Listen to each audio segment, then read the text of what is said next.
الحمد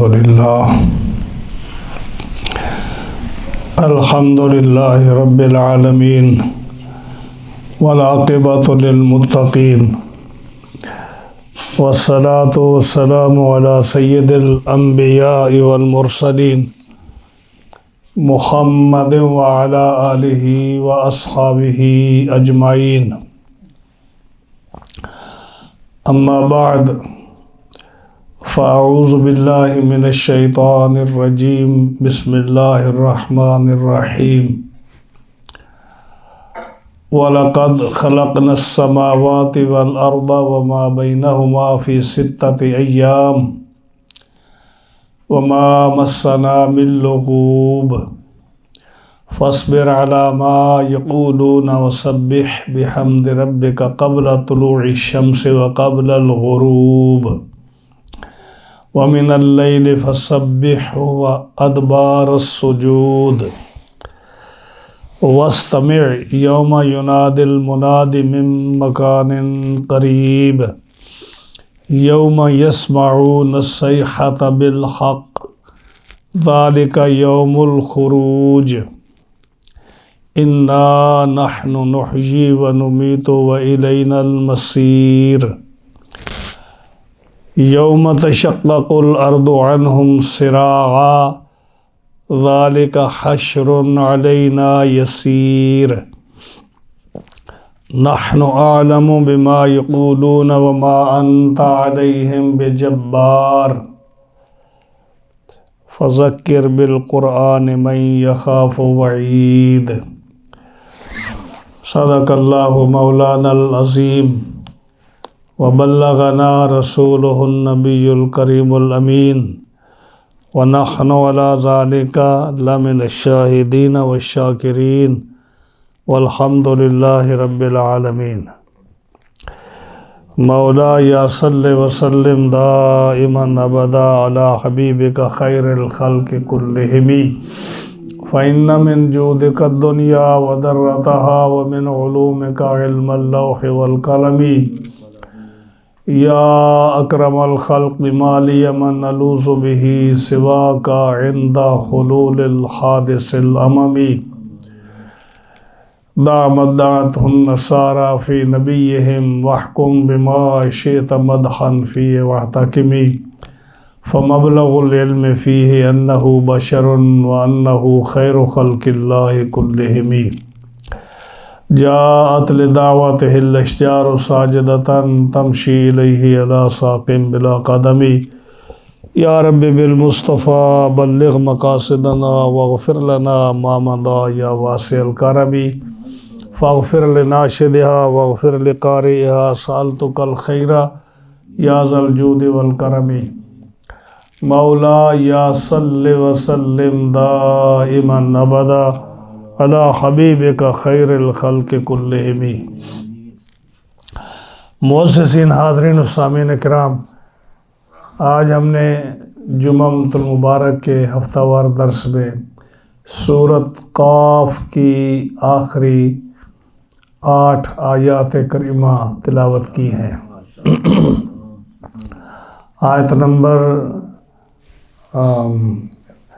38 سے لے کر آیت نمبر 45 تک. تو انشاءاللہ العزیز آج ان 8 آیات کریمہ کا ترجمہ اور تفسیر عرض کریں گے. اللہ تعالیٰ جل شانہ بارگاہ لم یزل سے یہ دعا ہے کہ رب تعالیٰ حق اور صحیح بیان کرنے کی توفیق عطا فرمائے اور مجھے اور آپ کو اس پر عمل کی توفیق بخشے. سورۃ قاف بڑی اہم سورت ہے. نبی کریم صلی اللہ علیہ وسلم جمعہ کے خطبہ میں اس کو پڑھا کرتے تھے اور آپ نے فرمایا کہ یہ سورت جو ہے جو آدمی پڑھتا رہے گا موت کی سکرات سے، یعنی جو موت کے وقت انسان کو تکلیف آتی ہے وہ تکلیفیں اس پر آسان ہو جائیں گی، کیونکہ اس میں قبر کا ذکر ہے، آخرت کا ذکر ہے، دوزخ کا ذکر ہے، حشر کے عذاب و ثواب کا ذکر ہے. تو انسان جب یہ پڑھے گا تو اس کی برکت سے انشاءاللہ انسان کو سکرات موت سے اور جو موت کے وقت غشی طاری ہوتی ہے آفات وغیرہ سے، اس سے انسان کو آرام ملے گا. تو یہ ایک بہت بڑی نعمت ہے. موت کے وقت تو کسی کو پتہ نہیں، کہ بظاہر تو ہمیں لگتا ہے نا کہ بالکل آدمی جو ہے ایسے آرام سے گزر گیا، لیکن یہ تو اللہ بہتر جانتا ہے کہ اس کو کتنی تکلیف ہوتی ہے اور کتنی مشکل سے وہ اس کی روح نکلتی ہے. لیکن اللہ تعالیٰ کا فضل و کرم ہے کہ اس نے ہمیں رسول اکرم شفیع معظم رحمت دو عالم صلی اللہ علیہ وسلم کی امت سے پیدا فرمایا. اتنی بڑی نعمت ہمیں عطا فرمائی کہ قرآن مجید کی سورۃ کاف پڑھنے سے، سورۃ یاسین پڑھنے سے یا سننے سے موت کی مشکلات آسان ہو جاتی ہیں.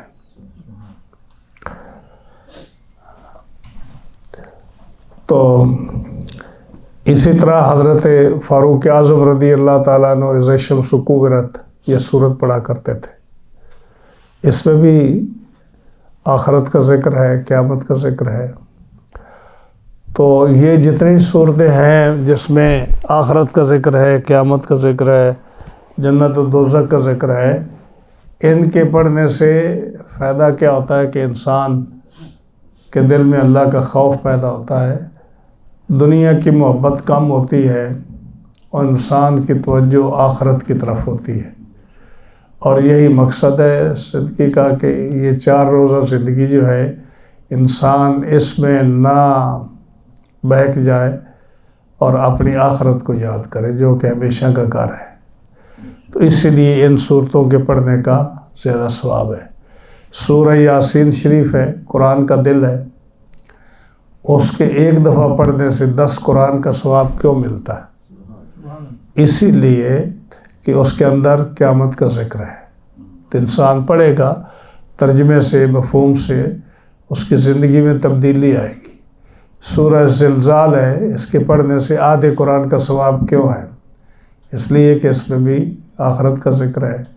سورۃ تکاثر، اس کے پڑھنے کا کیا ہے کہ اس کو 4 دفعہ پڑھو تو پورے قرآن کا ثواب ہے.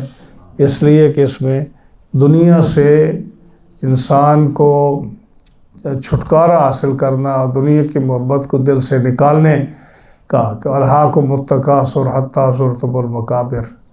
اس کے اندر بھی یہ وعید ہے کہ تم دنیا کی طرف رغبت نہ کرو. سورۃ کافرون پہ 4 دفعہ پڑھنے سے قرآن کا ثواب ملتا ہے، کیونکہ اس میں بھی کفار سے بیزاری کا اعلان ہے کہ اے کافرو، جس کی تم عبادت کرتے ہو ہم اس کی نہیں کرتے، جس کی ہم کرتے ہیں تو ہم اس کی نہیں کرتے. تو اصل مقصد تو ہے قرآن مجید کا سمجھنا. اگر سمجھو گے، اگر انسان قرآن پر غور کرے گا، آیات کو، احادیث کو اور جو ہے مفہوم کو سمجھے گا تو اس کی زندگی میں تبدیلی آئے گی. نہیں سمجھے گا، نہیں سنے گا تو وہ اسی طرح اس کا دل جو ہے دنیا کی طرف راغب رہے گا. تو یہاں جو ہے نا اس صورت میں، پوری صورت آپ نے سنی، اس میں آخرت کا ذکر بڑے آسان طریقے سے بیان کیا گیا.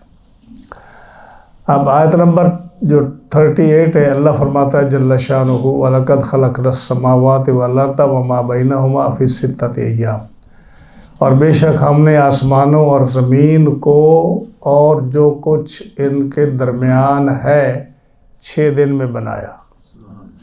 وَمَا مَسَّنَا مِن لُغُوبٍ، اور تھکاوٹ ہمارے پاس نہ آئی. ہاں جی، فَاصْبِرْ عَلَىٰ مَا يَقُولُونَ، اے محبوب علیہ السلام ان کی باتوں پر صبر کریں. اب اس آیت کریمہ میں کیا فرمایا کہ آسمان اور زمین، یہ 7 آسمان 7 زمینیں جو ہیں یہ 6 دن میں پیدا ہوئی. اب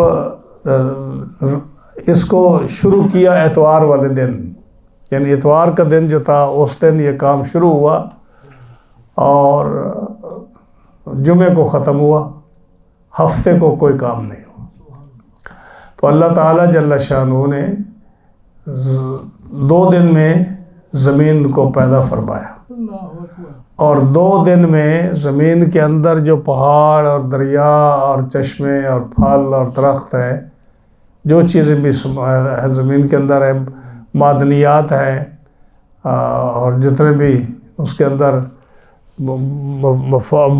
فائدے والی چیزیں ہیں، زمین کے اندر جو بھی آج کل نکل رہا ہے، یہ سب کچھ اللہ تعالیٰ نے 2 دن میں پیدا فرمایا۔ تو 4 دن لگ گئے نا، 2 دن زمین کے بنانے میں، 2 دن اس کے اندر جتنی بھی چیزیں ہیں ان کے پیدا کرنے میں، اور جو ہے 2 دن پھر جو ہے آسمانوں کے بنانے میں لگ گئے، اور جو کچھ ان میں ہے۔ تو یہ کتنے ہو گئے؟ 6 دن۔ 6 دن میں اللہ تعالیٰ نے زمین و آسمان کو پیدا فرمایا، اور جمعے کو ختم کیا، اتوار کو شروع کر کے، اور ہفتے کو جو ہے کوئی کام نہیں کیا۔ یہود کا نظریہ عقیدہ یہ ہے کہ نبی اللہ تعالیٰ جل شانہ نے اتوار کو شروع کیا اور جمعے کو ساری یہ چیزیں جو ہیں تخلیق کی تکمیل فرمائی، اور پھر تھک گیا، اور تھک کر اللہ نے اتوار کو چھٹی کی، ہفتے کو چھٹی کی، اور عرش پر لیٹ گیا۔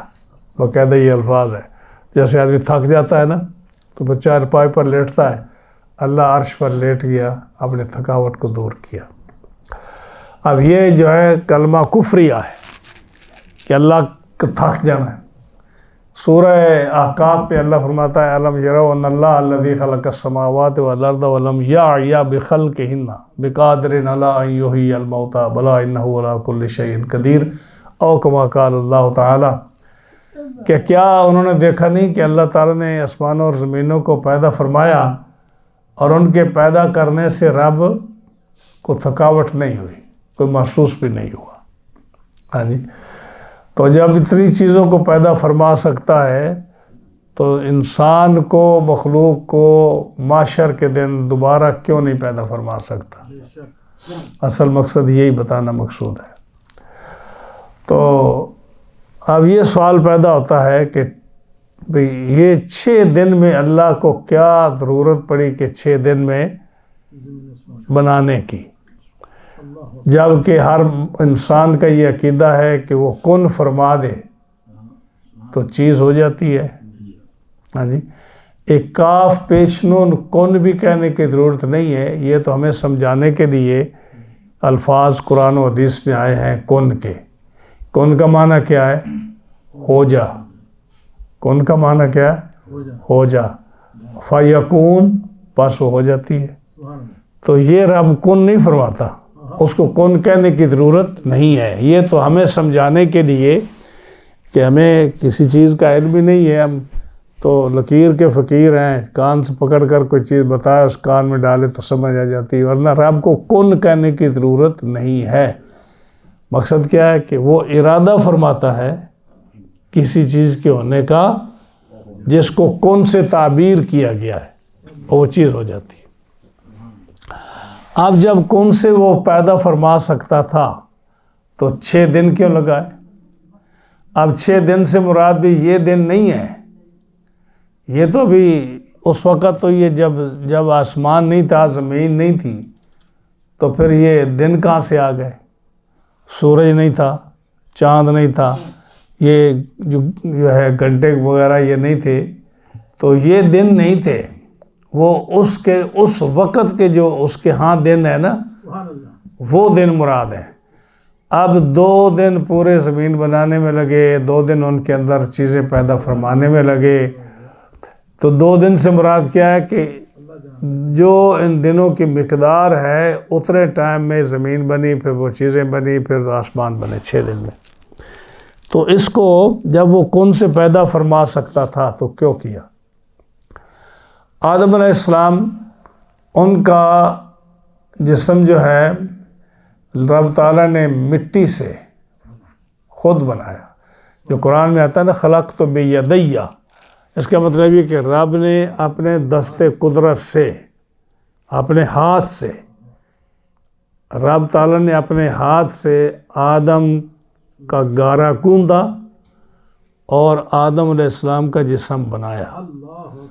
اب یہ نہیں کہ جیسے ہمارے ہاتھ ہیں، لیکن قرآن میں اس نے یہی فرمایا خلقت بیدیّ کہ میں نے آدم کو اپنے ہاتھوں سے بنایا. وخلقت فیہ ونفخت فیہ من روحی، اور پھر میں نے اپنا روح اس میں پھونکا. تو یہ خاصیت آدم علیہ السلام کی ہے. تو اب اس کا یہ مطلب نہیں ہے کہ ہم یہ سوچنے لگ جائیں کہ رب نے پھونک ماری، رب نے اپنے ہاتھوں سے آٹا گوندا. جو بھی اس کی، جیسے ہم نے پچھلے جمعے پہ متقدمین و متاخرین کا نظریہ ذکر کیا تھا کہ متقدمین کے نزدیک جو ہے مراد یہ ہے کہ ہاتھوں سے جو بھی اس کی شان کے لائق ہیں اس نے جسم بنایا، اور اپنی شان کے مطابق جیسے بھی اس کا جو ہے اس کی قدرت ہے، اس نے روح پھونکا اس میں. متاخرین کے نزدیک اس کی تعبیر ہے کہ جسم ثابت نہ ہو. ہم نے اس پر تفصیل سے بات کی تھی. تو یہ گاٹا گوندا، پھر وہ جسم تیار ہوا. اور آج میں پڑھ رہا تھا اس میں کہ تفسیر مظہری میں کہ 40 سال آدم علیہ السلام کا وہ پتلا مٹی کا تیار ہوا بغیر روح کے مکہ مکرمہ اور طائف کے درمیان 40 سال پڑا رہا، اور کسی کو اس پر اطلاع نہیں، مطلب کہ کوئی اس پر جاتا ہی نہیں تھا، کسی کو انٹرسٹ ہی نہیں تھا، کوئی اس کو دیکھتا نہیں تھا، کوئی اس طرف توجہ نہیں کرتا تھا. 40 سال وہ پتلا وہاں پڑا رہا، اور اس کے بعد جب اس کا ارادہ ہوا تو اس نے اس کو زندہ فرمایا.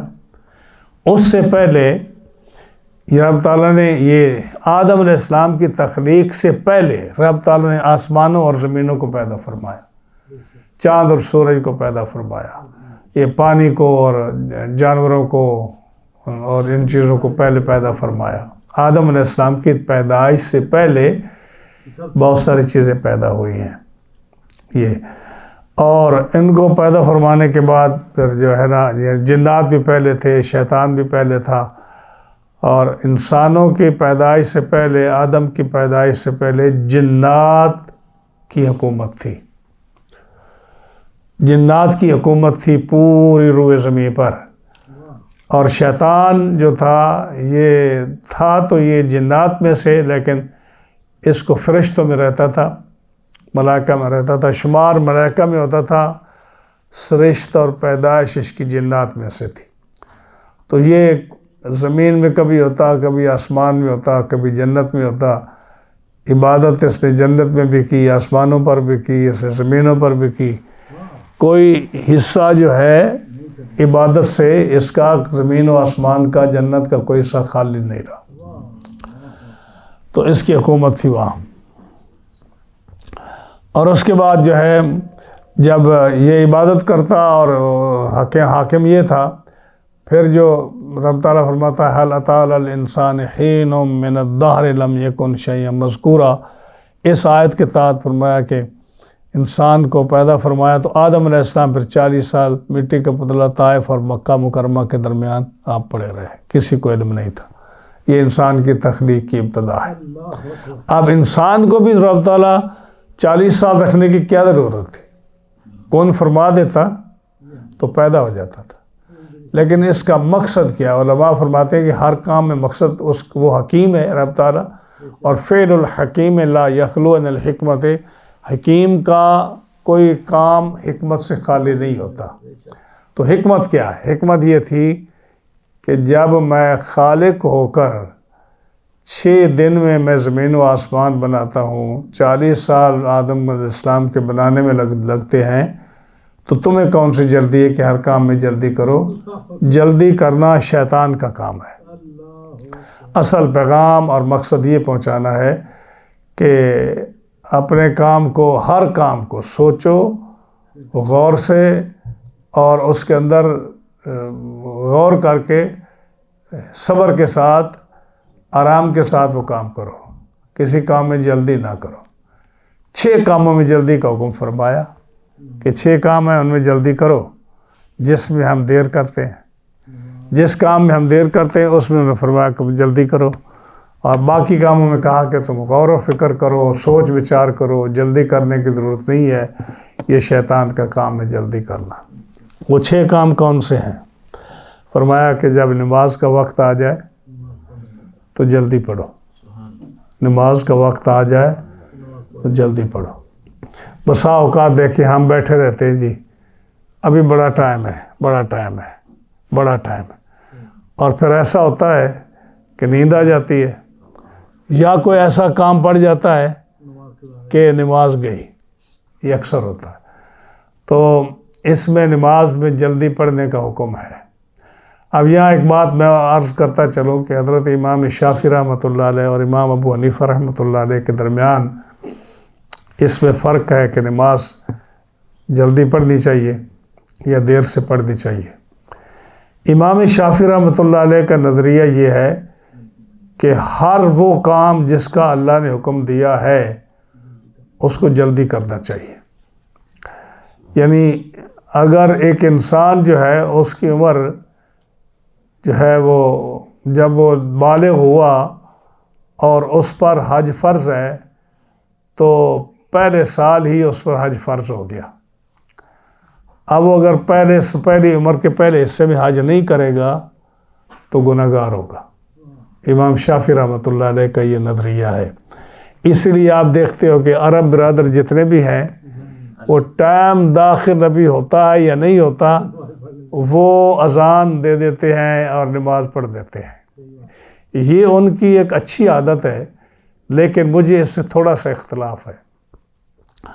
اس لحاظ سے تو ان کی بڑی اچھی عادت ہے کہ نماز کا ان کو فکر ہے، ہاں جی، اور ہم جو سستی میں ہمارے نزدیک جو ہے نماز دیر سے پڑھنی چاہیے، یعنی یہ پھر تفصیل لمبی ہو جائے گی کہ ہر نماز کے لیے احناف کے نزدیک ٹائم ہے۔ مثلا فجر کی نماز ہے تو امام شافعی رحمۃ اللہ علیہ کے نزدیک پہلے وقت میں پڑھنی چاہیے، اندھیرے میں، اور اس میں حدیثیں بھی آتی ہیں کہ نبی کریم علیہ السلام جب نماز پڑھتے تو عورتیں جب پڑھ کر جماعت کے ساتھ گھر جاتی تو وہ پہچانی نہیں جاتی تھی اندھیرے کی وجہ سے۔ یہ دلیل دیتے ہیں کہ جی نماز فجر کی جلدی پڑھنی چاہیے۔ امام صاحب رحمۃ اللہ علیہ کی دلیل کیا ہے کہ بخاری شریف کی حدیث ہے اسفروا بالفجر فإنه أعظم للأجر، کہ نماز جتنی دیر سے پڑھو فجر کی، جتنی سفید کر کے پڑھو، جتنی روشن کر کے پڑھو، اتنی زیادہ ثواب آپ کو ہوگا۔ یعنی فجر میں ہر آنے والا منٹ جو ہے یہ پہلے منٹ سے زیادہ فضیلت رکھتا ہے۔ ایک آدمی اگر 5 بجے نماز شروع ہوتی ہے، ایک آدمی 5:15 پڑھتا ہے، اس کو اتنا ثواب نہیں ملے گا جتنا سورج طلوع ہونے سے 15 منٹ پہلے پڑھے گا، کیونکہ ہر پچھلا منٹ جو ہے پہلے سے بہتر ہے۔ تو فجر کی نماز میں امام شافعی رحمۃ اللہ علیہ اور دیگر اماموں کے نزدیک غلس میں، اندھیرے میں جلدی پڑھنی چاہیے۔ امام صاحب رحمۃ اللہ علیہ کے نزدیک دیر سے پڑھنی چاہیے، اور نبی کریم علیہ السلام سے بھی صحابہ سے بھی یہ دونوں روایتیں ثابت ہیں۔ زور کا وقت آ گیا۔ زور کا وقت جو ہے امام شافعی رحمۃ اللہ علیہ کے نزدیک سردی ہو یا گرمی ہو وہ پہلے وقت میں وہ اس چیز کے قائل ہیں۔ امام صاحب کے نزدیک سردیوں میں جلدی پڑھنی چاہیے، امام ابو حنیفہ کے نزدیک گرمیوں میں دیر سے پڑھنی چاہیے۔ اس کا بھی حدیث ہے، کیونکہ فرمایا کہ یہ جو گرمی موسم کی گرمی ہے یہ جہنم کا سانس ہے، تو ابردو بالزور، زور کو جو ہے ٹھنڈا کر کے پڑھو، اس لیے کہ یہ جہنم کی سانس ہے تو اس کو ٹھنڈا کر کے پڑھو۔ یہ امام ابو حنیفہ کی دلیل ہے۔ تو زور کی نماز حناف کے نزدیک تاخیر سے پڑھنی چاہیے۔ عصر کی نماز میں جو ہے وہی امام شافعی رحمۃ اللہ علیہ کے ارلی پڑھو پہلے وقت میں، اور امام صاحب کے نزدیک وقت عصر کے وقت کے 4 حصے کرو، تو جو تیسرا حصہ ہے ہاں جی اس کے اندر نماز پڑھنے سے زیادہ ثواب ہے۔ مغرب میں امام صاحب کے نزدیک بھی اور امام شافعی رحمۃ اللہ علیہ کے نزدیک بھی جلدی پڑھنی چاہیے، کیونکہ ستاروں کے جم گھٹا ہو جانے سے نماز میں قرأت آ جاتی ہے، اور عشاء کی نماز جو ہے امام صاحب کے نزدیک تاخیر سے پڑھنی چاہیے۔ تو اسی طرح حج جو ہے، حج بھی اگر کوئی آدمی 18 سال کی عمر میں فرض ہوتا ہے تو اس کو امام شافعی کے نزدیک فوراً کرنا چاہیے۔ امام صاحب کے نزدیک اس کو اختیار ہے جلدی کرے، لیکن اگر وہ دیر تک چلتا جائے تو وہ جو اس کا گناہ ہے نا وہ لمبا ہوتا جائے گا، لمبا ہوتا جائے گا۔ اگر وہ آخری عمر کے کسی حصے میں حج کر لے تو گناہ ختم ہو جائے گا، کیونکہ اس نے فرضیت جو تھی اسے پوری کر دی، لیکن اگر وہ بغیر حج کیے مر گیا تو اس کو گناہ پھر اس کا ہوگا۔ تو میرا کہنے کا مقصد یہ ہے کہ یہ بڑی اچھی بات ہے کہ جو نماز کا کم از کم فکر ہے کہ وہ جلدی پڑھتے ہیں، لیکن اس کا یہ مطلب بھی نہیں کہ ابھی ٹائم داخل نہ ہو اور آپ اذان دے دیں اور نماز پڑھنا شروع کر دیں۔ ارلی کا مطلب کیا ہے کہ میک شور کہ نماز کا ٹائم داخل ہو چکا ہے اور پھر آپ نماز پڑھیں، تو ارلی وقت میں پڑھیں۔ ماشاءاللہ بڑی اچھی بات ہے، عبادت ہے، ہمیں کوئی اس میں اعتراض نہیں ہے، امام صاحب کو بھی کوئی اعتراض نہیں، لیکن وہ تو بہتر کہتے ہیں کہ جس میں زیادہ ثواب ہے اس کی بات کر رہے ہیں۔ تو بات کیا کر رہا تھا؟ 6 چیزوں میں جلدی کرو۔ نماز کا وقت آ جائے تو اس میں جلدی کرو، یعنی اس کو فوراً پڑھ دو۔ دوسرا فرمایا کہ جب میت آ جائے، جنازہ آ جائے تو اس کو جلدی کرو۔ اب ہم جو ہے نا، ہم جمعے کا انتظار کرتے ہیں، یہ جائز نہیں ہے کہ جمعے کا انتظار کس لیے کرتے ہیں کہ نمازی زیادہ ہو جائیں۔ ہاں جی، حکم کیا ہے کہ 6 چیزیں ہیں جس میں جلدی کرو۔ جنازہ آ جائے، حضور نے حضرت علی کو فرمایا علی 3 چیزوں کا خیال رکھ، نماز کا ٹائم ہو جائے جلدی پڑھو، جنازہ آ جائے فوراً پڑھو، اور جو ہے نا لڑکی جوان ہو جائے تو اس کا نکاح جلدی کرو۔ یہ 3 چیزیں حضرت علی کو حضور نے فرمایا۔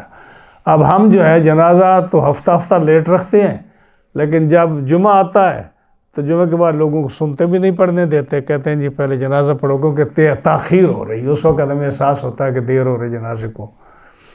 تو جنازے کے لیے حکم یہی ہے کہ اس کے لیے نا جلدی کرو، وہ نیک ہے یا گناہ گار ہے وہ اللہ کے سپرد کرو۔ اگر نیک ہے تو تم وہ جو نعمتیں جنت کی اور قبر کی نعمتیں ہیں تم کیوں اس کو روکتے ہو، اس کو جانے دو، اور اگر گناہ گار ہے تو اس کا بوجھ تم اپنے سروں میں کیوں ڈالتے ہو، اس کو فارغ کرو۔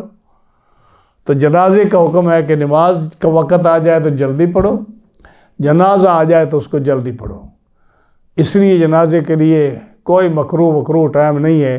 عصر کا ٹائم ہے، سورج غروب ہونے کے قریب ہے، عصر کی نماز ہو چکی ہے، جو ہے صبح کا ٹائم ہے، آفٹر نون ہے، کسی بھی ٹائم جنازہ آئے تو اس کو جلدی پڑھ کے فارغ کرو۔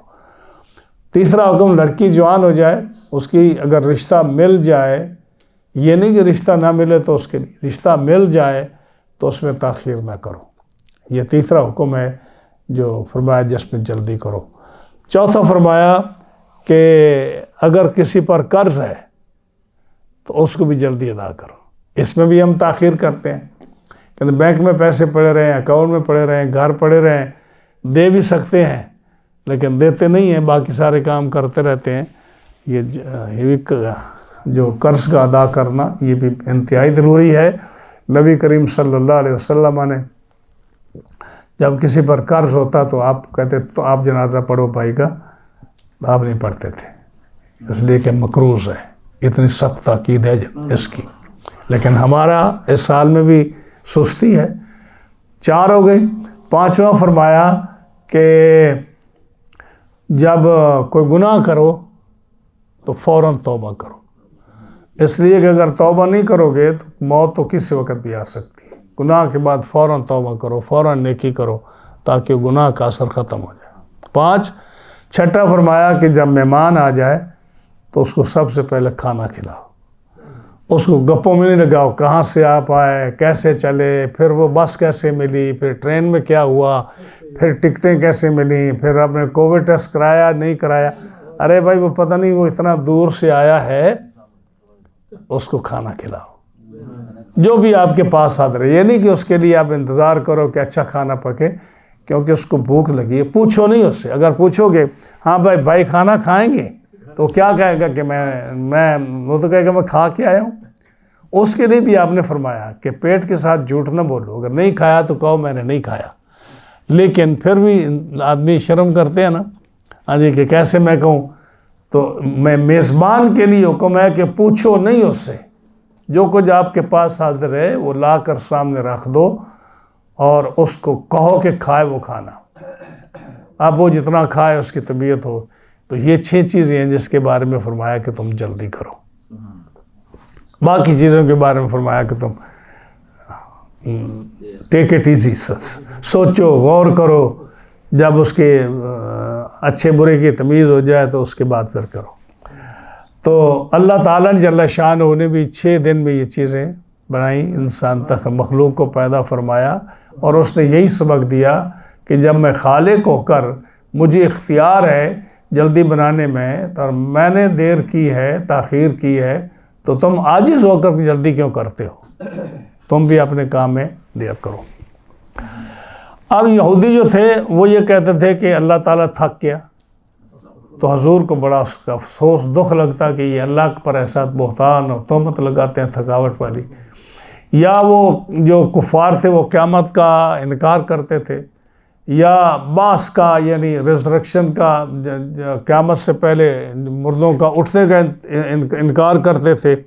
حضور کو اس کی تکلیف پہنچتی تھی، تو اللہ نے فرمایا فاصبر علی ما یقولون، اے میرے محبوب جو یہ کافر کہتے ہیں نا، یہودی یا کافر کہتے ہیں، آپ اس پر صبر کریں، آپ اس پر صبر کریں، اور جو ہے ہم اس کا بدلہ لے لیں گے. ہمیں طاقت ہے، قدرت ہے انتقام لینے کی، ہم ان سے لے لیں گے، آپ صبر کریں.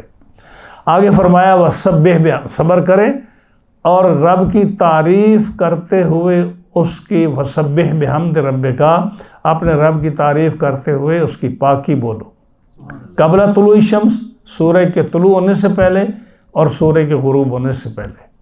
وَمِنَ اللَّيْلِ فَسَبِّحْهُ، اور کچھ رات گئے اس کی تسبیح کرو. فَسَبِّحْهُ وَأَدْبَارَ السُّجُودِ، اور نمازوں کے بعد. یہ وہ آیات ہیں جن میں قرآن مجید کی آیات سے 5 نمازیں ثابت ہیں، سارے نفل ثابت ہیں، تہجد ثابت ہے، اور فطر کی نماز ثابت ہے. فرمایا سبح، تسبیح بیان کرو. تسبیح سے مراد کیا ہے؟ نماز. تسبیح سبح بحمدہ، کیونکہ اس میں آپ پڑھتے ہو نا سبحانک اللہم، اس میں آپ پڑھتے ہو سبحان ربی العظیم، سبحان ربی الاعلیٰ. تو تسبیح نماز میں بیان کرتے ہو، تو اس سے مراد کیا ہے؟ بحمد ربک، الحمدللہ رب العالمین، سمیع اللہ لمن حمدہ. تو اللہ کی حمد و ثنا تسبیح آپ بیان کرتے ہو. تو فرمایا رب کی تعریف کرتے ہوئے اس کی پاکی بولو سورج کے طلوع ہونے سے پہلے. تو سورج کے طلوع ہونے سے پہلے کون سی نماز پڑھی جاتی ہے؟ فجر کی. یہ فجر کی نماز کا ثبوت ہے قرآن کی آیت سے. وقبل الغروب، اور غروب سے پہلے وہ کون سی ہے؟ عصر ہو گئی. حضرت عبداللہ بن عباس کا قول یہ ہے کہ قبل طلوع الشمس سے مراد فجر کی نماز ہے، اور قبل الغروب سے ظہر اور عصر دونوں مراد ہیں، کیونکہ ظہر اور عصر جو ہیں یہ غروب سے پہلے ہیں. تو یہ دونوں نمازیں آفٹرنون میں آتی ہیں، ظہر کی بھی اور عصر کی بھی. تو یہ دونوں نمازوں کا حکم ہے کہ یہ دونوں، حضرت عبداللہ بن عباس رضی اللہ تعالیٰ عنہ فرماتے ہیں کہ اس سے ظہر اور عصر مراد ہیں، اور جو ہے باقی لوگوں کے نزدیک عصر کی نماز مراد ہے. وَمِنَ اللَّيْلِ فَسَبِّحْ، اور کچھ رات گئے تسبیح بیان کرو. تو رات گئے اس میں کون سی نماز ہوتی ہے؟ مغرب کی اور عشاء کی. رات کو جب شروع ہوتی ہے تو مغرب آ گئی، اور اس کے بعد عشاء آ گئی. وَأَدْبَارَ السُّجُودِ، اور نمازوں کے بعد. نمازوں کے بعد اس میں پھر علماء کے مختلف اقوال ہیں. نمازوں کے بعد یا تو اس سے مراد کیا ہے کہ نفل پڑھو، نفل پڑھے جاتے ہیں نا. ایک لفظ آتا ہے قرآن میں ادوار السجود، ایک بات آتا ہے ادوار النجوم. تو شیخین کریمین اور دیگر صحابہ ان کی روایتیں ہیں کہ ادوار النجوم سے مراد فجر کی 2 سنتیں ہیں، اور ادوار السجود سے مراد مغرب کے بعد جو 2 سنتیں ہیں اس سے مراد وہ ہے. بعض کے نزدیک ادوار السجود سجدوں کے نمازوں کے بعد وظیفہ ہے، جو آپ تسبیح پڑھتے ہو سبحان اللہ الحمدللہ اللہ اکبر، یا سبحان اللہ و بحمدہ سبحان اللہ العظیم. یہ تسبیح مراد ہے، یہ کیونکہ فسبح کا لفظ بھی آیا اور ادبار السجود کا لفظ بھی آیا. اور وَمِنَ اللیل سے مراد رات کے تہجد کی نماز ہے یا باقی دیگر نمازیں ہیں. تو ان 2 آیات کریمہ سے فجر، ظہر، عصر، مغرب، عشاء اور رات تہجد، کیونکہ من اللیل کا لفظ آیا، رات کو تہجد ہوتی ہے، تہجد حضور علیہ السلام کی اور باقی لوگوں کی. اور جو ہے اس میں نوافل جتنے ہیں وہ بھی مراد ہیں. ہاں جی ادوار سجود اس سے جو ہے مغرب کی سنتیں، ادوار رجوع فجر کی سنتیں، اور بعض حضرات نے ادوار سجود سے مراد مغرب سے پہلے 2 سنتیں جو پڑھتے ہیں وہ بھی بعض نے مراد لی ہیں. تو یہ بڑا کھلا لفظ ہے. اس میں صحابہ کی کئی روایات ہیں جس سے نفلی عبادت جس کو ہم بالکل معمولی لیتے ہیں وہ مراد. آج میں پڑھ رہا تھا کہ نبی کریم علیہ السلام نے فرمایا کہ نوافل کو بڑے ادب سے اور بڑے پابندی سے پڑھو، ان کو اچھی حالت میں اور خوبصورت انداز میں خشوع خضوع کے ساتھ پڑھو. کیوں کہ اگر آپ کے فرضوں میں کوئی کمی رہ گئی، مثلا آپ نے عشاء پڑھی اور عشاء کے جو فرض پڑھے آپ نے، یہ اصل نماز جو اللہ کی طرف سے فرض ہے وہ کون سی ہے؟ وہ فرض ہے. 4 فرض، 2 فرض، 3 فرض، یہ اصل نماز ہے. اس کے بارے میں پوچھا جائے گا. تو فرمایا کہ نفل اچھی طرح پڑھو کہ اگر آپ کے فرضوں میں آپ کا رکوع صحیح نہیں ہوا، آپ کا سجدہ صحیح نہیں ہوا، آپ کا تحیات صحیح نہیں ہوا، تو وہ جو کمی آپ کے فرضوں میں رہ گئی ہے وہ نفلوں سے پوری کر دیں. اگر آپ نے نفل میں تحیات اچھا پڑھا، اگر نفل میں آپ نے رکوع سجود اچھا کیا، تو آپ کے وہ رکوع سجود جو نفلوں والے ہیں اس کو فرضوں کا درجہ دے کر آپ کے فرض مکمل کیے جائیں گے. یا قیامت کے دن اگر رب تعالیٰ حکم فرمائے گا کہ میرے بندے کے فرض چیک کرو، حکم ہوگا یا اللہ نے چیک کیا اس کے تو 15 یا اس کے 20 فرض جو ہیں یہ مسنگ ہیں. اچھا مسنگ ہے تو اس کی نفلی عبادت دیکھو. ہاں جی نفلی عبادت تو ایس کی یا اللہ فرمایا اس میں سے 20 جو فرض کم ہیں اس سے نکال کر فرضوں کو پورا کرو. تو آپ بتائیے اب نفل تو نہ رہے نا، نفل بھی فرض ہی ہو گئے کہ جب نفلوں کو فرضوں کا درجہ دیا جا رہا ہے تو لوگ نفل پڑھتے نہیں ہیں. مطلب بڑے اب جاؤ نا ان ملکوں میں جو اسلامی ممالک ہیں، یا ایون اب تو ہمارے ہاں تو پہلے نفل اور سنتیں اور ہر چیز کا بڑا اہتمام ہوتا تھا. اب جب سے یہ نئی تہذیب اور نئے علوم آئے ہیں لوگ نفلوں کو اہمیت ہی نہیں دیتے، سنتے نہیں پڑھتے، نفل نہیں پڑھتے. تو جب ان نفلوں کی اتنی اہمیت ہے کہ آپ کے فرضوں کو پورا کرنے کے لیے نفلوں کو چیک کیا جائے گا تو ہمیں چاہیے کہ ہم نفل بھی پابندی سے پڑھیں. پھر آپ حدیثیں پڑھیں. نبی کریم علیہ السلام نے کبھی تہجد نہیں چھوڑی. آپ صلی اللہ علیہ وسلم نے کبھی جو ہے سنتے یہ نماز سے پہلے یا نماز کی بعد والی ہے یہ کبھی نہیں چھوڑی. اور صحابہ جو تھے وہ ہمیشہ لمبی عبادت کرتے، رات کو نوافل پڑھتے، پوری رات اس کو زندہ رکھتے. ہاں جی اور یہ جو نمازیں ہیں جو ہم نے بھی نام بہت کم سنے، ہمارے لوگوں نے لیلۃ الرغائب ہے، فجر کی جو ہے نا رجب کی پہلی کو جو نماز پڑھتے ہیں جس پر لوگ بہت اعتراض کرتے ہیں جی یہ اس کا کوئی ثبوت نہیں ہے. میں آج تفسیر میں پڑھ رہا تھا یہ بھی حدیث سے ثابت ہے. تو نبی کریم صلی اللہ علیہ وسلم نے بہت ساری یہ احادیث میں یہ بیان فرمایا کہ مختلف قسم کی نمازیں ہیں، صلاۃ الحاجت ہے وغیرہ وغیرہ. یہ ساری نمازیں ایک دن ہم نے وہ گنی بھی تھی آپ کو 50 نمازیں جو فرض ہوئی ہیں تو ان میں یہ ساری نمازیں شامل ہیں. تو یہ نفلی عبادت ہے. اور پھر بخاری کی وہ حدیث بھول گئے کہ جب انسان نفل پڑھتا ہے تو رب کا زیادہ قرب حاصل ہوتا ہے. تو اگر نفل نہیں پڑھنے تو پھر وہ حدیث کا کیا فائدہ جو حدیث قدسی ہے. حدیث قدسی وہ ہوتی ہے جو دوسری حدیثوں سے زیادہ اہمیت رکھتی ہے، قرآن کے بعد اس کا درجہ ہے. ہاں جی کیونکہ وہ رب کا فرمان ہے. تو اللہ فرماتا ہے کہ جو نفلی عبادت ہے اس کے کرنے سے بندہ میرے قریب ہوتا ہے. ہاں جی تو یہ ہوتا ہے کہ فرضوں کے بعد، یہ نہیں کہ فرض نہ پڑھے اور پھر قریب ہو جائے. فرضوں کے بعد نفل پڑھنے سے انسان رب کے بہت قریب ہوتا ہے اور اتنا قریب ہو جاتا ہے کہ پھر رب فرماتا ہے کہ میں اس کے کان بن جاتا ہوں، اس کے آنکھ بن جاتا ہوں، اس کے ہاتھ اور اس کے پیر، یعنی میری قدرت جو ہے اس کے ہاتھوں اور پاؤں اور آنکھوں اور کانوں سے کام کرتی ہے. پھر وہ بندہ جو ہے نا پھر اس کا کہا میرا کہا ہو جاتا ہے. گفتائی اللہ بود گرچہ از حلقوم عبداللہ شود. جو میرا بندہ کہتا ہے نکلتا تو اس کے منہ سے ہے لیکن طاقت جو ہوتی ہے، قدرت اور قوت اس کے اندر میری ہوتی ہے. تو یہ کیسے ہوتا ہے؟ یہ نفلوں سے ہوتا ہے. ہاں جی تو نفلی عبادت جو ہے اس کی بڑی اہمیت ہے. تو ان آیات میں فرضوں کا اور نفلوں کا پورا ثبوت ہے اس کے اندر. تسبیح کا بھی ہے، فسبح وادبار السجود، تسبیح بیان کرو۔ اب تسبیح کے بارے میں اتنی روایتیں ہیں، نبی کریم صلی اللہ علیہ وسلم نے فرمایا کہ نماز کے بعد جو ہے تسبیح پڑھو، سبحان اللہ 33 بار پڑھو، 33 بار الحمدللہ پڑھو، 33 بار اللہ اکبر پڑھو، اور اس کے بعد یہ 99 ہو گئے، 33 33 33 99، اور فرمایا اس کے بعد لا الہ الا اللہ وحدہ لا شریک لہ لہ الملک و لہ الحمد وہو علی کل شیء قدیر، یہ ایک دفعہ پڑھ دو پورا 100 ہو گیا۔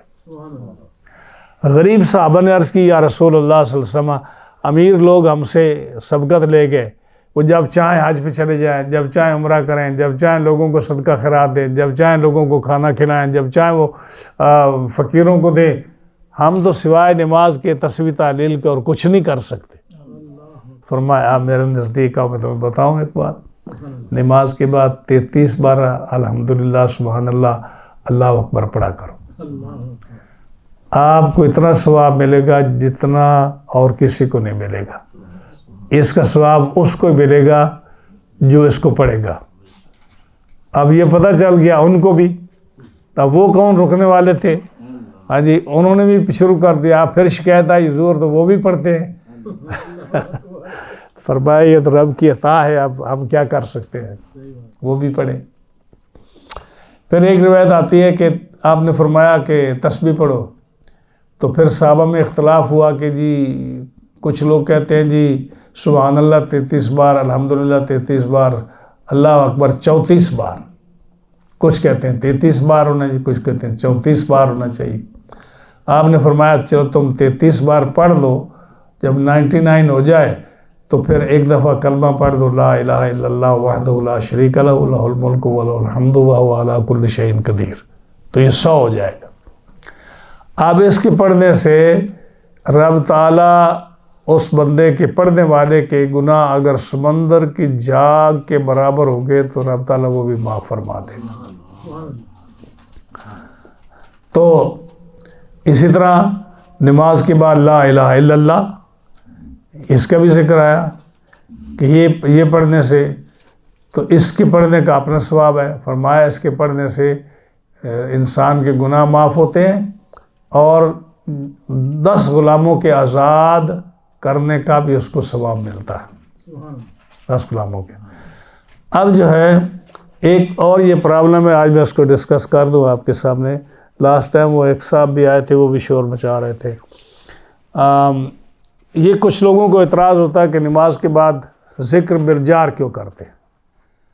ہماری مسجد میں تو نہیں ہوتا، لیکن بعض مساجد میں لا الہ الا اللہ کا ذکر بلند آواز سے ہوتا ہے، تو کچھ لوگوں کو بڑی تکلیف ہوتی ہے، اور وہ ان کو گانے کا شوق، جو لاؤڈ سپیکر ہے وہ ان کی نماز کو باتر نہیں کرتا۔ بسوں کے ہارن، گاڑیوں کے ہارن، گاڑیوں کا چلنا، بازار کا شور ان کی نماز کو خلل انداز نہیں کرتا۔ لوگوں کی گپیں، ادھر ادھر کھیل کود، تماشے، ہاں جی اسکول کے بچوں کا کھیلنا ان کی نمازوں کو باتر نہیں کرتا۔ اگر اس کو باتر کرتا تو صرف اہل سنت کا جو نماز کے بعد ذکر بالجار ہے، اس سے بڑی تکلیف ہوتی ہے۔ اور جو ہی نماز پڑھی نہیں تو وہ صاحب سلام پھیرنے کے بعد امام صاحب کے پاس آتے، کسی بھی مسجد چلے آئے، جی یہ نماز، میری نماز میں خلل آ گیا، میں نماز پڑھ رہا تھا میری نماز میں خلل آ گیا۔ ہاں جی، اور پچھلے جمعے جو ایک صاحب آئے تھے جو جس کو ہم نے اگنور کیا، وہ آیتوں پہ آیتیں پڑھی جا رہے ہیں، آیتوں پہ آیتیں پڑھی جا رہے ہیں، اس کا بھی یہی تھا کہ آپ نماز کے بعد سلام کیوں پڑھتے ہیں، اتنا شور کیوں پڑھ رہا ہے، ہم نے اس کو اگنور کیا۔ مسلم شریف کی حدیث ہے، اب مسلم تو بڑی معتبر کتاب ہے، اور مشکات شریف کی حدیث بھی ہے۔ حضرت عبداللہ بن عباس رضی اللہ تعالیٰ عنہ، آپ ابھی نماز آپ پر فرض نہیں تھی، یہ نبی کریم علیہ السلام کے کزن ہیں، تو حضرت میمونہ رضی اللہ تعالیٰ عنہ ان کی خالہ تھی، تو وہ اپنے گھر سے حضرت میمونہ کے پاس، حضور کے گھر آ جاتے ہیں اپنی خالہ کے پاس، تو نماز چونکہ فرض نہیں تھی تو کبھی کبھی وہ جماعت سے شامل نہیں ہوتے تھے۔ وہ فرماتے ہیں، مسلم شریف کی حدیث ہے اور مشکات کی، کہ جب میں گھر ہوتا تو مجھے پتہ چل جاتا کہ اب نماز مکمل ہو گئی ہے، کیونکہ اتنی بلند آواز سے لا الہ الا اللہ کا ذکر صحابہ اور حضور صلی اللہ علیہ وسلم کرتے کہ گھر میں مجھے پتہ چل جاتا کہ نماز سے حضور نے سلام پھیر لیا ہے۔ اب یہ بتائیے کہ اس میں کوئی شک نہیں کہ مسجد نبوی شریف کے ساتھ ہی حضرت میمونہ کا گھر تھا، وہ حجرہ پاک جو ہے اس کے اندر گھر تھا، لیکن اب یہاں دل میں تو صحابہ نہیں پڑھ رہے نا، وہ گھر میں اپنی دیواروں کے پیچھے کیسے وہ سن رہے ہیں اور کہتے ہیں کہ پتہ چل جاتا تھا کہ اب نماز مکمل ہوگی کہ لا الہ الا اللہ کا ذکر جو ہے صحابہ کرام حضور صلی اللہ علیہ وسلم فرضی نماز کے بعد اتنا بلند آواز سے کرتے کہ مجھے گھر پتہ چل جاتا کہ نماز جو ہے مکمل ہو گئی ہے۔ ہاں جی، اب وہاں بھی تو ہر آدمی تکبیر تحریمہ کے ساتھ شامل نہیں ہوتا تھا نا، کوئی دوسری رکعت میں شامل ہوا، کوئی تیسرے میں شامل ہوا، کوئی چوتھے میں شامل ہوا۔ ہاں، تو ان کی نماز کا کیا حال ہے صحابہ کرام کی نماز کا؟ اس کی نماز میں فرق پڑ رہا ہے، صحابہ کی نماز میں فرق نہیں پڑتا۔ ہاں جی، تو یہ ذکر بالجہر جو ہے یہ بھی ایک عبادت ہے، اور اس کا ذکر احادیث میں آتا ہے ذکر بالجہر کا۔ ہاں جی، اور یا تو ساری دنیا کی باقی انتظام کر لیں کہ سائن لگ جائیں، کوئی آدمی بس ہارن نہ دے، کوئی گاڑی ہارن نہ دے، کسی کی آواز نہ ہو، کسی کا سلنسر پھٹا ہوا نہ ہو، کوئی بچہ سکول میں نہ کھیلے، کوئی آدمی بیٹھ کر مسجد میں بات نہ کرے تاکہ نمازی صاحب کی نماز ضائع نہ ہو۔ جب حدیث میں یہ چیزیں موجود ہیں تو کیسے انکار کیا جا سکتا ہے؟ تو نماز کے بعد تسبیح پڑھنا اس کا بہت بڑا ثواب ہے، بہت بڑا ثواب، بڑا اجر ہے۔ لا الہ الا اللہ کا ذکر کرنا، چوتھا کلمہ پڑھنا، تسبیح فاطمہ پڑھنا، یا سبحان اللہ الحمدللہ اللہ اکبر پڑھنا، لا الہ الا اللہ وحدہ لا شریک لہ لہ الملک ولہ الحمد وہو علی کل شیء قدیر پڑھنا، بڑے وظائف ہیں جو نبی کریم صلی اللہ علیہ وسلم نے اپنے صحابہ کو بتائے ہیں، ان کا کرنا۔ تو یہ ذکر ایسا ہے۔ اور پھر جو ہے نا یہ فجر اور ظہر عصر کی نماز کا ذکر خاص کر کیوں آیا؟ نبی کریم علیہ السلام نے فرمایا کہ یہ دو نمازیں جو ہے نا فجر اور عصر، اس کا بڑا اہتمام کرو۔ کیوں؟ اس کی وجہ کیا ہے؟ بخاری شریف کی ایک حدیث، ایک صحابی نے کہا حضور میں تھک جاتا ہوں، میں ذمہ دار آدمی ہوں، زمینوں پہ جاتا ہوں، تھک جاتا ہوں، تو مجھے نماز میں بڑی تھکاوٹ ہو جاتی ہے۔ تو آپ نے کیا فرمایا؟ آپ نے فرمایا کہ فجر اور عصر اس کی پابندی کرو۔ ان دونوں کا خاص نام لیا، ان کی پابندی کرو۔ یہاں بھی دیکھ لیں، فرمایا قبل طلوع الشمس و قبل الغروب، طلوع شمس سے پہلے اور غروب سے پہلے۔ اس کی وجہ کیا ہے؟ وجہ یہ ہے کہ نبی کریم علیہ السلام نے فرمایا کہ فرشتے جو آتے ہیں نا آپ کا حساب کتاب لے کر جانے کے لیے زمین پر، ایک گروہ اترتا ہے عصر کے وقت اور وہ پوری رات رہتا ہے، اور وہ جاتا ہے فجر کو آسمانوں پر جاتا ہے، اور دوسرا پھر آسمانوں سے فجر بھی آتا ہے، وہ عصر تک رہتا ہے، پھر وہ عصر کو اوپر جاتا ہے۔ تو جب وہ گروہ جو ہے فرشتوں کا اللہ کی بارگاہ میں حاضر ہوتا ہے تو اللہ پوچھتا ہے کہ میرے بندے کو کس حال میں چھوڑ آئے؟ وہ کہتے ہیں یا اللہ جب ہم گئے تھے اس وقت بھی نماز پڑھ رہا تھا، اور جب ہم آئے تو اس وقت بھی نماز پڑھ رہا تھا۔ یعنی جب فجر کو ہم گئے تو تسبیح تحلیل نماز میں مشغول تھا، جب عصر کو آئے وہاں سے چھوڑ کر تو نماز میں مشغول تھا، یا عصر میں ہم گئے تو نماز میں مشغول تھا، فجر کے واپس آئے تو نماز میں مشغول تھا۔ یہ ریزن ہے کہ فجر کی نماز اور عصر کی نماز کو پابندی سے پڑھنے کا اور اس کے بعد ذکر اذکار کرنے کا، اس کی اپنے فضائل ہیں۔ رات کی عبادت کے اپنے فضائل ہیں۔ جو بزرگ جو ہیں وہ رات کو زندہ رکھتے تھے، یعنی پوری رات نہ سوتے تھے عبادت میں اپنے آپ کو، کیونکہ رات میں تو ریاکاری نہیں ہوتی نا، آدمی گھروں میں ہوتا ہے، اندھیرے میں ہوتا ہے، کسی دور پہ ہوتا ہے، کوئی دیکھنے والا نہیں ہے، سننے والا نہیں ہے سوائے اللہ کی ذات کے۔ یہ اس کی فضائل ہے۔ آگے فرمایا وَاسْتَمِعْ يَوْمَ يُنَادِ الْمُنَادِ مِن مَكَانٍ قَرِيبٍ، قیامت کے دن جب پوری دنیا جو ہے قبروں میں چلی جائے گی، اور اللہ بہتر جانتا ہے کہ کتنا قبروں میں لوگ رہیں گے، اللہ تعالیٰ جل شانہ فرشتے کو حکم دے گا کہ بیت المقدس کا جو پتھر ہے صخرہ، یہ وہ پتھر ہے جو اس میں ہے ایک تو ہے نا مسجد اقصی شریف، ایک اس کے سامنے جو گنبد اقصی دکھاتے ہیں صخرہ جس کو بولتے ہیں، جس کا گولڈن گنبد ہے، اس کے اندر وہ پتھر ہے جس پر نبی کریم علیہ السلام قدم شیو رکھ کر آسمانوں پر گئے تھے، وہ صخرہ ہے۔ وہ صخرہ اس دن رب کے سب سے زیادہ آسمان کے سب سے قریب اس وقت وہ صخرہ ہوگا۔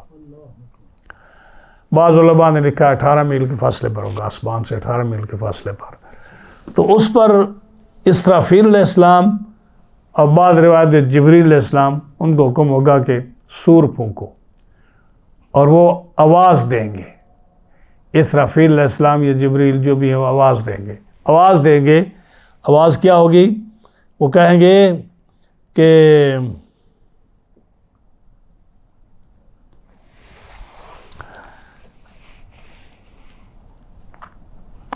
اے قبر میں پڑے مردو، جن کے بال پراگندہ ہو چکے ہیں، جن کے جوڑ ہڈیوں کے ٹوٹ چکے ہیں، جن کا گوشت پارا پارا ہو چکا ہے، جن کا وجود نام کا نہیں رہا، ہر چیز بکھر گئی ہے، مٹی کھا گئی ہے، اے مردو، رب کا حکم ہے کہ فوراً زندہ ہو کر کھڑے ہو کر میری بارگاہ میں حساب کی کتاب کے لیے حاضر ہو جاؤ۔ تو یہ آواز جب فرشتہ دے گا تو جس میت کو جانور کھا گئے، جو جلا کر راکھ کر دیا گیا، اس کی راکھ سمندروں میں اور ہوا میں اڑا دی گئی، اور جو ڈوب گیا اور اس کا باڈی جو ہے اس کو مچھلیاں کھا گئیں اور وہ بھی ختم ہو گئیں۔ ایک ذرہ مشرق میں ہے اس کے جسم کا، ایک مغرب میں ہے، ایک شمال میں ہے، ایک جنوب میں ہے، پوری دنیا میں اس کے ذرات بکھر چکے ہیں۔ جب فرشتہ ندا دے گا تو وہ ذرے چاروں طرف سے اڑتے ہوئے وہ گوشت کے ٹکڑے، وہ ہڈیوں کے ٹکڑے، وہ بالوں کے، سارے اپنے آ کر اس جسم کے ساتھ جو اس کا اصل جسم ہے اس کے ساتھ جڑ جائیں گے، اور اللہ کی قدرت کے ایک بال بھی کسی غیر کا دوسرے جسم کے ساتھ نہیں لگے گا۔ وہ قادر قیوم اللہ تعالیٰ ایسا قوی اور ایسا قدرت کا مالک ہے کہ جیسے وہ حکم دے گا کسی چیز کو طاقت نہیں ہوگی کہ اس کے حکم کا خلاف کرے۔ ساری مخلوق اٹھ کر کھڑی ہو جائے گی اور جلدی سے، سستی وغیرہ نہیں ہوگی، میدان محشر کی طرف بھاگنا شروع کر دے گی، سیریا کی طرف، سارے وہاں جانا شروع ہو جائیں گے۔ تو اس سے پہلے جبریل و میکائیل جنتی حلہ لباس لے کر، براق لے کر نبی کریم صلی اللہ علیہ وسلم کی تلاش میں نکلیں گے۔ جبریل اور میکائیل کو بھی پتہ نہیں ہوگا قیامت کے خوف کی وجہ سے، یہ نہیں کہ ان کو پہلے پتہ نہیں تھا، قیامت کے ڈر کی وجہ سے ان کو بھی علم نہیں ہوگا کہ حضور صلی اللہ علیہ وسلم کا روضہ اطہر کہاں ہے، آپ کی قبر شریف کہاں ہے، آپ کہاں ہیں۔ تو پھریں گے، ہر جگہ پھریں گے آپ کو تلاش کرنے کے لیے۔ یہ اس قیامت کے دور کی بات کر رہا ہوں۔ جب وہ اچانک دیکھیں گے ایک جگہ سے انوار و تجلیات آسمان کی طرف جا رہے ہیں، تو اس طرف دوڑیں گے تو آپ قبر شریف سے باہر تشریف لا چکے ہوں گے۔ آپ فرماتے ہیں کہ اولو من تنشق الارض، میں وہ ہوں جو سب سے پہلے میری قبر شریف کھلے گی، اور میں ابو بکر عمر کے ساتھ، عیسیٰ علیہ السلام کے ساتھ، فاقوم انا و عیسیٰ ابن مریم فی قبر واحد بین ابی بکر و عمر، میں اور عیسیٰ علیہ السلام اس روضہ اطہر سے اکٹھے نکلیں گے، ایک طرف ابو بکر ہوگا، ایک طرف عمر ہوگا۔ تو پھر وہ آپ کو لباس جنتی پہنائیں گے، براق شریف پیش کریں گے، آپ براق پر سوار ہوں گے، لباس شریف پہنیں گے، آپ پوچھیں گے میرے صحابہ، میرے ساتھی کہاں ہیں؟ تو کہا جائے گا حضور آپ سوار ہو جائیں، وہ بھی آپ کے ساتھ آتے ہیں۔ تو پھر جو ہے نا حرمین طیبین کا، مکہ مکرمہ کا قبرستان، جنت المعلیٰ اور جنت البقیع شریف، یہ قبرستان سب سے پہلے ان کے جو مدفونین ہیں وہ اٹھیں گے، حضور صلی اللہ علیہ وسلم ان کو ساتھ لے کر، اور پھر اس کے بعد تیسرے نمبر پر بیت المقدس کا قبرستان وہ اٹھے گا، ان کو لے کر سرکار دو عالم علیہ السلام میدان محشر میں تشریف لائیں گے۔ تو یہ جو آواز دے گا فرشتہ، اب دیکھو دنیا کتنی بڑی ہے، کوئی چائنا میں مرا ہے، کوئی رشیا میں مرا ہے، کوئی بیت المقدس میں، کوئی روم میں، کوئی کہیں کو کہیں کو کہیں کو۔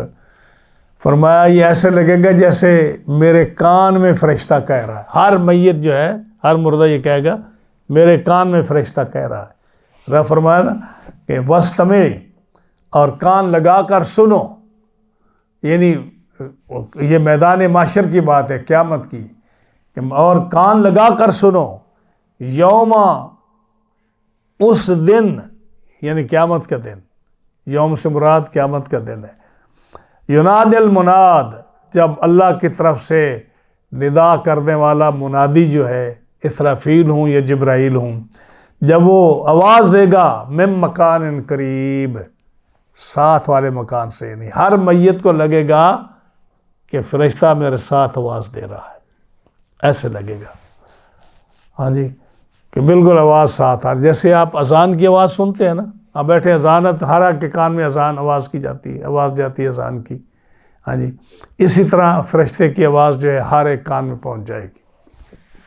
یا جنگ کا طبل بجتا ہے، تو جنگ کا طبل بجتا ہے تو وہ ہر فوجی جو ہے وہ لگتے ہی سن لیتا ہے کہ یہ جنگ کا طبل بج رہا ہے۔ تو جب میدان محشر کا آواز آئے گا تو ہر میت کو پتہ چلے گا یہ رب تعالیٰ میں بلا رہا ہے، تو قبروں سے جلدی نکلیں گے۔ یوم یسمعون الصیحۃ بالحق، اس دن وہ چنگھاڑ، وہ جو فرشتے کی آواز ہے سور کی، وہ اتنی ہیوی ہوگی کہ وہ سنیں گے حق کے ساتھ، یعنی وہ سنیں گے، کسی کو اس میں ڈاؤٹ نہیں رہے گا۔ اور فرمایا ذالک یوم الخروج، یہ قبروں سے باہر آنے کا دن، یہ قبروں سے باہر آنے کا دن ہے۔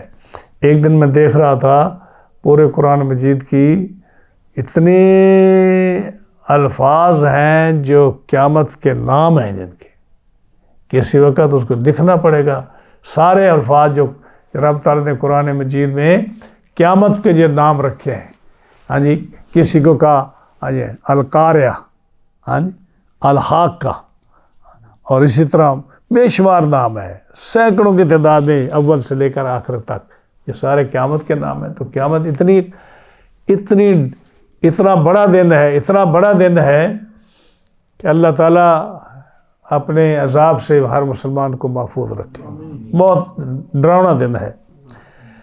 فرمایا انا نحن نحیی و نمیت و الینا المصیر، بے شک ہم زندہ کریں گے، ہم ہی زندہ کرنے والے ہیں اور ہم ہی مارنے والے ہیں، یعنی زندہ بھی ہم کرتے ہیں، مارتے بھی ہم ہیں، وَإِلَيْنَا الْمَصِيرُ، اور ہماری طرف لوٹنا ہے لوگوں نے۔ اِنَّا لِلَّهِ وَإِنَّا إِلَيْهِ رَاجِعُونَ، اس لیے کہتے ہیں نا ہم اللہ کے لیے ہیں اور اللہ کی طرف ہی لوٹنا ہے۔ اِنَّا نَحْنُ نُحْيِي، ہم ہی زندہ کرتے ہیں، ہاں جی، وَنُمِيتُ، ہم ہی مارتے ہیں، اور وَإِلَيْنَا الْمَصِيرُ، ہماری طرف لوٹنا ہے۔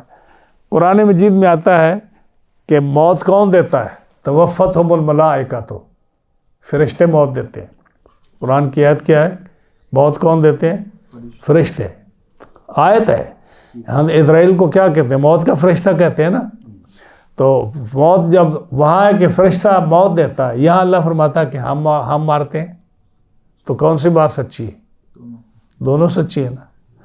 تو اس کا مطلب کیا ہوا کہ رب فرماتا ہے کہ میں قادر مطلق ہو کر، مجھے تو کسی کے پاس جانے کی بھی ضرورت نہیں ہے، حکم دیا، ارادہ کیا کسی کے مارنے کا، ہاں جی، اور ارادہ فرماتا ہے، اسی کے ارادے سے تو زندگی اور موت ہے، تو آدمی مر جاتا ہے یا زندہ ہو جاتا ہے، لیکن اس نے یہ وسائل پیدا کیے کہ روح لینے کے لیے کس کی ڈیوٹی لگائی؟ فرشتے کی، اور اس کے ساتھ اور اس کے ہیلپر جو ہے وہ دے دیے۔ تو پاؤں سے، انگوٹھے سے روح نکلنا شروع ہوتا ہے، پاؤں کے روح نکلنا شروع ہوتا ہے پہلے پاؤں سے، اور پھر پورے جسم سے نکال کر پہلے نیچے والے حصے سے روح نکل کر گلے کی طرف آتی ہے، وہاں سے وہ فرشتے اسرائیل علیہ السلام کے حوالے کرتے. تو یہ سارے فرشتے موت دینے والے ہیں، تو کیا رب نہیں یہ کام کر سکتا تھا؟ لیکن اس نے یہ سارے وسائل بنائے ہیں کہ کر تو میں سکتا ہوں، لیکن میں قادر مطلق ہو کر جب میں خود کر سکتا ہوں اور میں نے یہ وسائل بنائے ہیں، تو یہ طریقہ بتایا ہے کہ تم بھی اپنے کام جو ہے نا ان کو بھی وسائل سے اپنا شروع کرو. ہاں جی، آپ دیکھ لیں پوری دنیا میں کسی ملک کا وزیر اعظم آپ کو روٹی آ کر آپ کے منہ میں نہیں ڈالتا. اس نے بھی کتنے محکمے بنائے ہیں جو اس کو چلاتے ہیں. رب تعالیٰ نے بھی اتنا محکمے بنایا کہ اگلی صورتوں میں آ رہا ہے ہاں جی کہ اس رب تعالیٰ نے فرشتوں کے ذمہ لگایا کہ تیرے ذمہ بادل کا چلانا ہے، تیرے ذمہ بچوں کا پیدا کرنا ہے، تیرے ذمہ تجھے تقدیر لکھنا ہے. ہر گندم کے دانے کے ساتھ فرشتے کو بٹھایا اور ان کو کہا کہ تمہارا کام ہے، تم نے بارش برسانی ہے، تم نے پہاڑوں کو چلانا ہے، تم نے یہ کرنا ہے وہ کرنا ہے. یہ سارے فرشتوں کے ذمہ فالمدبرات امرا، اس کا یہ تدبیر امور جو ہے یہ رب تعالیٰ نے فرشتوں کے حوالے کی ہے، اور یہی جو ہے وسیلہ ہے. ہاں جی، یہی وہ چیز ہے جو رب تعالیٰ دوسروں سے کراتا ہے. ہاں جی، تو فرمایا کہ ہم اصل میں ہم ہی زندگی دیتے ہیں اور ہم ہی مارتے ہیں. ہاں جی ہاں جی، تو ہم بھی کہتے ہیں کہ فلاں ڈاکٹر جو ہے نا اتنا اچھا ہے کہ اس نے ہمیں دوبارہ زندگی مل گئی اسے. یہ کبھی نہیں کہا کہ رب نے زندگی دی، ڈاکٹر اتنا اچھا تھا کہ ہمیں دوبارہ زندگی مل گئی اس سے. لیکن حقیقتاً تو رب تعالیٰ زندگی دینے والا ہے، موت بھی دینے والا وہی ہے. ہاں جی، آپ کسی کا بھی نام لو، فرشتوں کو کہو کہ قرآن کہتا ہے کہ فرشتے موت دیتے ہیں، لیکن آپ یہ انڈرسٹوڈ ہے، ہر مسلمان کا عقیدہ ہے کہ موت کون دیتا ہے؟ اللہ دیتا ہے. چاہے وہ فرشتے کی ہاتھ سے ہو یا کسی اور کے ہاتھ سے ہو، موت اللہ تعالیٰ دیتا ہے، زندگی بھی وہی دیتا ہے، اور اسی کی طرف لوٹنا ہے. یوم تشقق الارض عنہم سرا، جس دن زمین ان سے پھٹ جائے گی. یعنی جب زمین پھٹے گی نا، زمین پھٹے گی تو قبروں سے مردے نکلنے شروع ہو جائیں گے. زمین پھٹے گی، جب قبریں پھٹ جائیں گی فرشتوں کا آواز سن کر، اور میتوں کے زمین پھٹے گی اور آنن فانن وہ سارے ذرات جو ہے بجلی کی طرح دوڑتے ہوئے اپنے اپنے جسم کے ساتھ لگ جائیں گے، سراغا، جلدی کرتے ہوئے پھر نکلیں گے قبروں سے، جلدی کرتے ہوئے. ذالک حشر علینا یسیر، یہ حشر ہے، یعنی یہ میدان معاشر کہتے ہیں نا قیامت، یہ قیامت ہے جو ہم پر آسان ہے. اللہ تعالیٰ فرماتا ہے ہم پر یہ آسان ہے، یعنی لوگوں کا جمع کرنا ہم پر آسان ہے. اس پر بھی اس نے کئی چیزیں لگائی ہیں. جب لوگ اٹھیں گے نا تو پھر ایک آگ نکلے گی جو ان کو بھگا کر سیریا کی طرف لے جائے گی. معاشر جو ہے نا یہ سیریا میں قائم ہوگا. گاؤں ہے ایک فلسطین میں جو ہے، آپ کسی کے پاس اگر اسرائیل کا نقشہ ہو تو اس میں گاؤں ہے جہاں لکھا ہوا ہے کہ اس گاؤں میں قیامت قائم ہوگی. تو وہاں میدان معاشر میں حشر سیریا میں ہوگی. صحابی رسول فرماتے ہیں کہ نبی کریم علیہ السلام نے فرمایا کہ یہاں سے لے کر یہاں تک یہ حصہ جو ہے یہ میدان معاشر ہوگا. وہ صحابی کہتے ہیں کہ مجھے پتہ ہے یہاں سے لے کر یہاں تک آپ نے فرمایا میدان معاشر قائم ہوگا. کچھ لوگ کہتے ہیں جی یہ ہوگا عرفات میں، عرفات میں نہیں ہے، معاشر جو ہے سیریا میں ہوگی. نحن اعلم بما یقولون وما انت علیہم بجبار فذکر بالقرآن من یخاف وعید. اے محبوب صلی اللہ علیہ وسلم، یہ جو یہودی کہتے ہیں، یہ جو عیسائی کہتے ہیں، یہ جو ہندو کہتے ہیں، اور یہ جو بت پرست کہتے ہیں، مشرکین مکہ کہتے ہیں، قیامت کا انکار کرتے ہیں، بعث و نشر کا انکار کرتے ہیں، دوبارہ پیدا ہونے کا، زندہ ہونے کا انکار کرتے ہیں، رب تعالیٰ پر اعتراض کرتے ہیں. آپ کو پریشان ہونے کی ضرورت نہیں. نحن اعلم بما یقولون، جو وہ کہتے ہیں ہم سب جانتے ہیں. ہماری مخلوق ہے، ہمیں ان کا پتہ ہے کہ یہ کیا کہتے ہیں. جو الزام اور تہمت لگاتے ہیں ہمیں سب پتہ ہے. نحن اعلم بما یقولون وما انت علیہم بجبار، اور کچھ تم ان پر جبر کرنے والے نہیں ہو. آپ کی یہ ذمہ داری نہیں ہے کہ آپ زبردستی کسی کو اسلام قبول کرائیں. آپ کا کام کیا ہے؟ تبلیغ فرما دیں. یا ایھا رسول بلغ ما انزل الیک من ربک. اللہ نے جو آپ کی طرف وحی کی ہے آپ وہ ان تک پہنچائیں. آپ کا یہی کام ہے.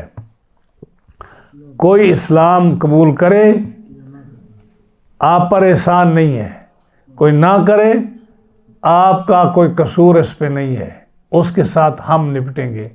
آپ کا کام کیا ہے کہ آپ جو اللہ کا پیغام آپ کے پاس پہنچا ہے آپ ان تک پہنچا دیں. آپ ان پر جبر نہیں کر سکتے، کیونکہ اس دین میں تو اکراہ ہے نہیں. لا اکراہ فی الدین. دین میں تو زبردستی ہے ہی نہیں ہے. ہاں جی، تو پھر سوال اٹھتا ہے کہ پھر یہ جہاد کیوں کرتے ہو تلواروں کے ساتھ؟ ہاں جی، تو یہ تلواروں کے ساتھ جو جہاد ہوتا ہے یہ جبری کسی کو مسلمان کرنے کے لیے نہیں ہوتا، یہ ان کا زور توڑنے کے لیے ہوتا ہے کہ کفار کا زور ٹوٹ جائے. کبھی کسی نے یہ نہیں کہا کہ تم جو ہے نا ہم تمہیں قتل کرنے لگے ہیں تم مسلمان ہو جاؤ. ان کو گرفتار کیا جاتا ہے، ان کو عورتوں کو نہیں مارا جاتا، بچوں کو نہیں مارا جاتا، پریسٹ جو ہے ان کو نہیں مارا جاتا، پھلوں کو نہیں کاٹا جاتا. ہاں جی، تو جو فتنے میں ملوث ہو، لڑائی میں ملوث ہو، اسی کو سزا دینے کا حکم ہے. لیکن کسی کو زبردستی یہ نہیں کہا جاتا کہ تم مسلمان ہو تمہارے زیر اثر آ گیا. لا اکراہ فی الدین. اپنی مرضی سے وہ مسلمان ہو جائے تو ہو جائے. ہاں جی، یہ تلوار جو ہے ان کا زور توڑنے کے لیے ہوتی ہے، جبر کرنے کے لیے، زبردستی اسلام پھیلانے کے لیے نہیں ہوتی. تو فرمایا ہم جانتے ہیں جو یہ لوگ عقیدہ رکھتے ہیں، جو کہہ رہے ہیں، اور تو جبار نہیں ہے کہ تو کسی پر سختی کرے، زبردستی کرے کہ تم اسلام قبول کرو. آپ کا نام ہے تبلیغ کرنا. اور تبلیغ کیسے کرنا؟ فذکر بالقرآن من یخاف وعید. آپ قرآن سے نصیحت کرو، قرآن کی آیات پڑھ کر لوگوں کو بتاؤ کہ اللہ کیا کہتا ہے. اگر تم ایمان لائے تمہارے لیے کتنی نعمتیں ہیں، اگر تم انکار کرو گے تو تمہارے لیے کتنا عذاب ہے. جب قرآن کے ساتھ آپ واعظ فرماؤ گے تو کون جو ہے اس سے ڈرے گا؟ من یخاف وعید. جو میری دھمکیاں، میری سختیاں، میرے عذاب جب آپ ان کو سناؤ گے تو جس کے دل میں میرا خوف ہوگا، جس کے دل میں میرا ڈر ہوگا، جس کے دل میں قیامت کا ڈر ہوگا، قبر کا ڈر ہوگا، میری پکڑ سخت کا ڈر ہوگا، وہی آپ کی نصیحت سنے گا. اور جس کے ذر میں ڈر نہیں ہے وہ آپ کی نصیحت نہیں سنے گا. تو وہ ہے بھی اسی طرح کہ جب حضور صلی اللہ علیہ وسلم اور یا آپ کے خلفاء اور آپ کے امت کے علماء، واعظین، مبلغین جب وعید سناتے ہیں کہ اگر تم اسلام قبول نہیں کرو گے، نیک عمل نہیں کرو گے تو قبر کا یہ عذاب ہے، آخرت کا یہ عذاب ہے، پل صراط کا یہ عذاب ہے، دوزخ کا یہ عذاب ہے، تو جس کے دل میں وہ خوف قیامت کا اور ڈر پیدا ہو جائے گا وہی آپ کی نصیحت کو قبول کرے گا. اور اگر کسی کے دل میں وہ ڈر پیدا نہیں ہوگا تو کبھی بھی اسلام قبول نہیں کرے گا. تو فرمایا ہم خوب جان رہے ہیں جو وہ کہہ رہے ہیں، اور کچھ تم ان پر جبر کرنے والے نہیں ہو، زبردستی کسی کو اسلام قبول کرانے کے لیے آپ نہیں گئے. فذکر بالقرآن. تو آپ قرآن سے نصیحت کرو. من یخاف وعید. اسے جو میری دھمکی سے ڈرے، جو میرے عذاب کو سن کر ڈرے، وہی نصیحت قبول کرے گا. یہ سورۃ کاف تھی جس کی 45 آیات 3 رکوع ختم ہوئے. 50 نمبر صورتوں کے ختم ہو گئے. اور اس کے لیے یہ کہ اگر کوئی انسان اس کو پڑھے گا، سورۃ کاف کو روزانہ پڑھے گا تو موت کی سختی سے اس کو نجات مل جائے گی، موت اس کی آسانی سے آئے گی. یہ بڑی نعمت ہے. اللہ تعالیٰ اس کو، ہمارے اس درس کو اپنی بارگاہ لم یصل میں قبول فرمائے.